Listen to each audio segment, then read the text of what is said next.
Nkwaniriza nze Nanteza Juliet okutuusako alipota y'embeera y'obudde ng'enkuba ekyakendedde mu bitundu by'eggwanga ebisinga obungi era nga kino kivudde ku mukubo gw'enkuba okuba nga gusenvudde ne gudda mu bukiikakkono obw'eggwanga lyaffe.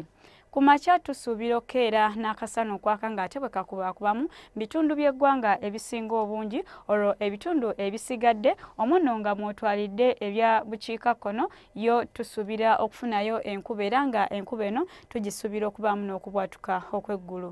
Olw'eggulo ebitundu ebyo ebiri ku lububuto olw'ebugwanjuba ssaako ne mu bukiikakkono tusuubira okufunayo enkuba entonotono nga n'ebitundu ebisigadde akasana tukasuubira okwaka ate nga bwe kakubakubamu. N'olw'embeera eyo ebbugumu mu bitundu ebyo eby'ebuvanjuba tuyisuubira okutuuka ku degrees 29. Ebitundu ebyo biri ku lubalama lw'ennyanja Nalubaale ebbugumu tuyisuubira okubeera ku degrees 27 nga ne mu nsozi ez'e Kabaale ebbugumu tuyisuubira okutuuka ku degrees 23.